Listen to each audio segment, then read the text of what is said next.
اب میں آپ کو ایک حدیث سنانے چلا ہوں جس میں ایک عجیب نقشہ سامنے آتا ہے کہ یہ مہدی جب ظاہر ہوں گے تو کس طور سے ظاہر ہوں گے، ان کے ظہور کی کیفیت کیا ہوگی، کیف یظہر۔ یہ روایت ہے حضرت ام سلمہ سے رضی اللہ تعالی عنہا، حضور کی زوجہ محترمہ ہیں، فرماتی ہیں ام سلمہ عن النبی صلی اللہ علیہ وسلم قال یکون اختلاف عند موت خلیفۃ، موت خلیفۃ، حضور نے فرمایا ایک خلیفہ کی موت پر اختلاف واقع ہو جائے گا، خانہ جنگی ہو جائے گی۔ فَيَخْرُجُ رَجُلٌ مِّنْ أَهْلِ الْمَدِينَةِ حَارِبًا إِلَىٰ مکہ، پھر مدینے کے لوگوں میں سے ایک شخص نکلے گا، بھاگے گا اور جا کر پناہ لے گا اور چھپ جائے گا مکے میں۔ فَيَأْتِيهِ نَاسٌ مِّنْ أَهْلِ مکہ، پھر اس کے پاس آئیں گے اہل مکہ، مکہ کے لوگ، فَيُخْرِجُونَهُ، اور اسے نکالیں گے، جہاں وہ چھپے ہوئے ہوں گے وہاں سے نکالیں گے۔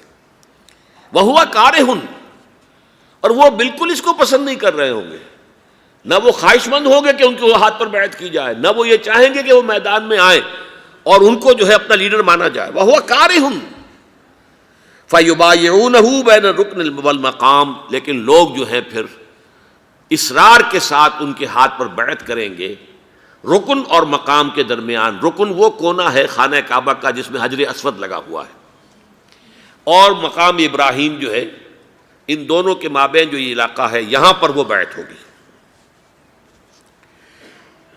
وَيُبْعَثُ إِلَيْهِ بَعْثٌ مِّنَ الشَّامِ، ان کے خلاف ایک لشکر بھیجا جائے گا شام سے۔ نہیں کہا جا سکتا کہ باسی حکومت اس وقت کی جو ہے اس کی طرف سے کوئی مسئلہ اس طرح کا اٹھ کھڑا ہو، اس لیے کہ ابھی تو بہرحال باسی حکومت وہاں ہے۔ فَيُخْسَفُ بِهِمُ بِالْبَيْضَاءِ بَيْنَ مَکَّہ وَالْمَدِینَہ، لیکن اللہ تعالیٰ اس لشکر کو مکے اور مدینے کے درمیان وادی بیضاء میں دھسا دے گا، زمین کے اندر پورے کے پورے لشکر کو۔ فَإِذَا رَأَى النَّاسُ ذَلِكَ، جب لوگ یہ دیکھیں گے کہ اتنی بڑی نشانی ظاہر ہو گئی، أَتَاهُ أَبْدَالُ الشَّامِ وَعَصَائِبٌ من العراق فَيُبَايِعُونَهُ، اب شام سے سارے کے سارے جو اولیاء اللہ ہیں وہ بھی آئیں گے، اور عراق سے جوق در جوق لوگ آئیں گے اور ان سے بیعت کریں گے۔ وَيَعْمَلُ فِي النَّاسِ بِسُنَّةِ نَبِيِّهِمْ، پھر وہ عمل کریں گے لوگوں کے مابین، حکومت کریں گے اپنے نبی کی سنت کے مطابق۔ وَيُلْقِي الْإِسْلَامُ بِجَرَانِهِ، اور اسلام اپنی گردن زمین پر ٹکا دے گا۔ وَالْأَرْض فِي الْأَرْض، زمین میں۔ فَيَلْبَسُ 7 سنین، پھر وہ 7 برس تک حکمران رہیں گے۔ ثم یتوفیٰ، پھر ان کا انتقال ہوگا۔ ویصلی علیہ المسلمون، اور مسلمان ان پر نماز پڑھیں گے۔ یہ جو میں نے آپ کے سامنے نقشہ کھینچا ہے، اس سے اب میں ایک نتیجہ نکالتا ہوں، اسے بھی میرا گمان کہیے، اختلاف بھی کر سکتے ہیں آپ، اگر اس کو وزنی سمجھیں تو قبول بھی کر سکتے ہیں۔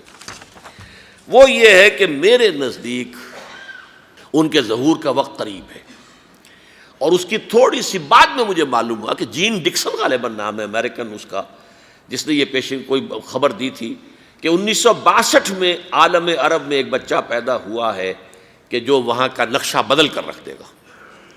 یہ جین ڈکسن کی غالباً پیشن گوئی ہے۔ بہرحال مجھے اس کی پیشن گوئی سے کوئی دلچسپی نہیں ہے، میں تو جو احوال دیکھ رہا ہوں، یعنی اسرائیل کا قائم ہو جانا، اور اس کے بعد اب یروشلم کا مسلمانوں کے ہاتھوں سے نکل جانا، اور اب گویا کہ وہ الملحمۃ العظمیٰ جو ہے تلی کھڑی ہے، کسی بھی وقت جو ہے یہ جو ہے وہ لاوا پھٹ سکتا ہے، آتش فشاں پھٹ سکتا ہے۔